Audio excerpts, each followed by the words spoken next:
All right, welcome back to the Elias Macco Show and the second hour of the program. It is day 24 of the war in Iran. And now dozens of people were reported injured in Iranian missile strikes across southern Israel and on Tel Aviv over the weekend.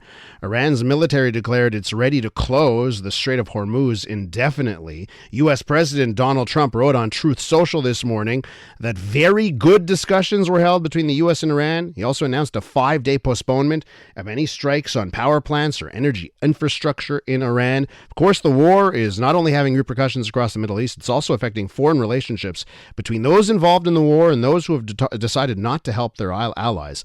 Let's talk a little bit more about this. We go to Sharren Haskel, who is Israel's Deputy Minister of Foreign Affairs and joins us this morning. Deputy Minister Haskel, welcome to the program. Hi, thank you very much for inviting me. So I guess the first question I have is, when describing this war and these military operations, I think there's a lot of focus on the U.S. efforts and, of course, there are your efforts. How do you see that? And of course, in a morning where U.S. President Donald Trump is talking about postponing strikes, what does that mean for Israel in all of this? Well, first of all, we're backing the United States and President Trump's, we see this operation as, us doing a very hard work to keep the world safe from a fanatical regime. And if anything, I think it happened in the last few weeks is the proof on how no one is safe. I mean, they've been attacking their neighbors. They've been attacking, foreign countries far away, even countries who supported them, who tried to negotiate in their faith and with their support. So you need to understand that with, Islamic extremism or a fanatical regime like the IRGC, no one is safe, not even their own people who were butchered brutally, just almost 60 years ago. 30,000 of them, children, little girls, little boys, teenagers. So, look, the decision that Trump has taken, I think is good. And he said he's not negotiating. He wants Iran to surrender and he wants the world safer.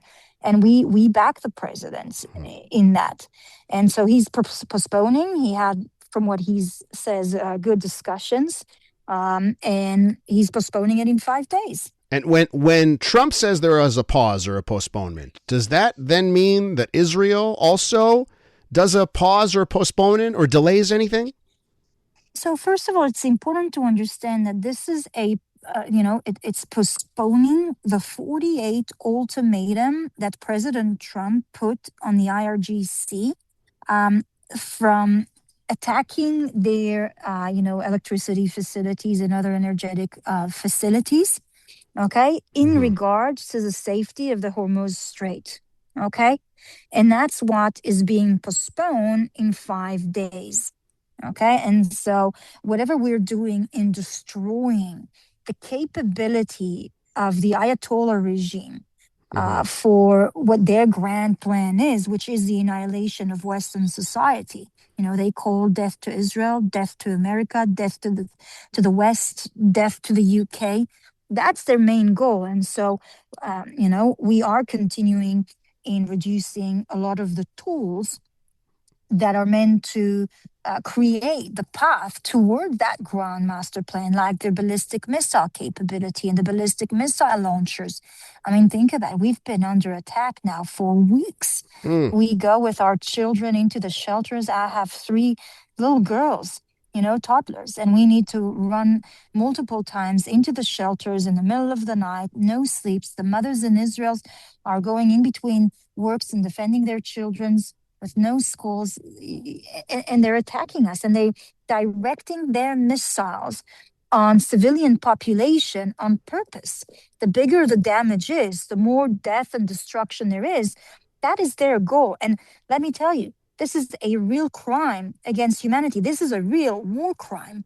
So, and just let me ask you this. We're with Sharren Haskel, who is Israel's Deputy Minister of Foreign Affairs. So we're seeing this regime lash out against the entire region. And we've seen the chaos that has brought, right?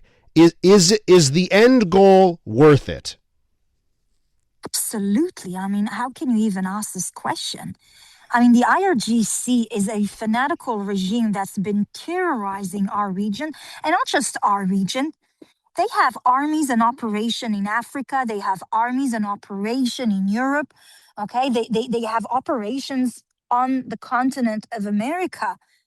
Okay, what are they doing in Latin America? They're controlling most of the illegal drug and weapon trafficking routes with their Iranian army called Hezbollah. This is just a proxy, but the command is the Iranian regime. 30% of their income come from Latin America. So you need to understand the Iranian regime, that's not just threat.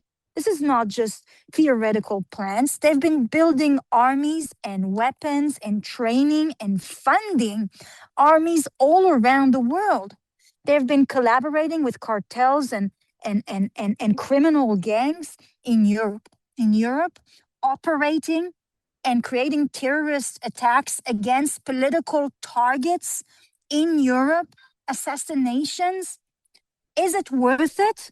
I mean, look on what they've done in our region. So maybe people didn't want to talk about it, but they literally took over Lebanon, destroying the Lebanese economy, politics, social fabric with the army of Hezbollah. I mean, this is an army of Iran in Lebanon. And while the Lebanese army tells them they have no right to attack Israel and that they have to fulfill the ceasefire agreement that was agreed at the United Nations, they don't listen to the Lebanese army. They take their command from the Iranian Ayatollah regime and attacked Israel and got Lebanon into a war because of the Iranian army in Lebanon. And they've been controlling the country for years now. This is the same thing they've been doing in Yemen and in Iraq and all your points, destabilizing the entire region. And all your points very valid. I guess the reason I had to ask the question is, you could look back at previous strategies of containment. And then I'm just wondering about, an eventuality with the United States where Donald Trump tweets out, okay, we've come to an agreement and everything is fine now. And then this war effort ends and then we end up back to a containment strategy, right? So I guess that's what I'm wondering is if this was the only way. You've outlined the case of what the Iranian regime, what they've brought to the entire world. And we knew that. I'm just wondering about if there was a different pathway here.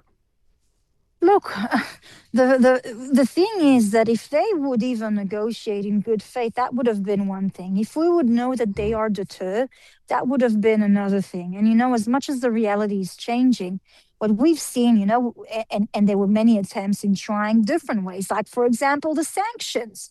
Did the sanctions help? No, they didn't. They continued their operation, laundering money, building nuclear power, and building towards a nuclear bomb. And then they tried to negotiate, whether it was with the Europeans, whether it was just a few weeks ago with President Trump about the nuclear program, and they were just deceiving him. Okay, so they were deceiving him and they were trying to bury the nuclear program and the ballistic missile program so deep underground that even the American bombers will not be able to reach it. So many other paths were tried. And even in Operation Rising Lion, where we thought that will actually create deterrence that would lead them into the table and into the realization that we will not let them build a nuclear bomb. But that didn't help either. And so when President Trump and when Prime Minister Netanyahu were saying that our goal is to destroy the capability of annihilating Israel, of the annihilation of America, which means destroying their ballistic missile program that you can see, can already reach 3,000, almost 4,000 kilometers, and their nuclear program, where they have built enough for quite a few nuclear bombs, enough material. But we also understand we cannot go every year or every 2 years to an operation like that will destroy the tools.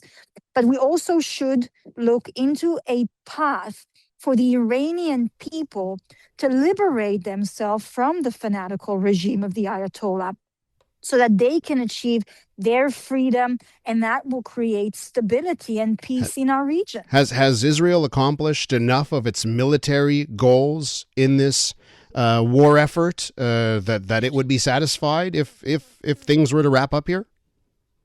Look, first of all, we are going, and this is backing an American operation. We're going hands in hands, and that goes together.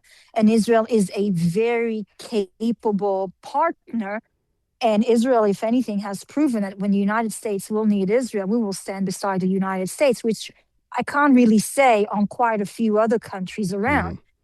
But I will say, look, when we started the operation, we started with a bank of goals to make sure that the production lines, that the production factories, that the warehouses where they store a lot of the, whether it is the ballistic missile program or the nuclear program or material, will be destroyed.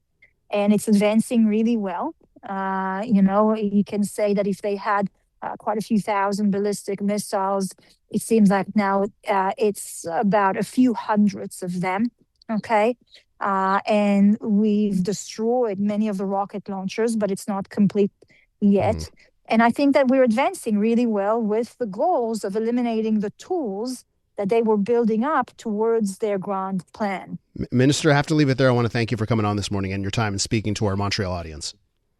It's a great pleasure, and thank you for inviting me. Okay, thank you so much. Sharren Haskel is Deputy Minister of Foreign Affairs for Israel. iHeartRadio is throwing it back. 2010s, the decade. To the days of huge hits and unforgettable anthems. A non-stop stream of the biggest and best. Drake, Rihanna, Beyonce, Katy, Gaga, The Weeknd. And more. All your decade-defining favorites all in one place. Hi, it's Katy Perry. Hey, it's Bruno Mars. This is Kesha. Find 2010's The Decade on the free iHeartRadio app. Preset the station so it's always one tap away.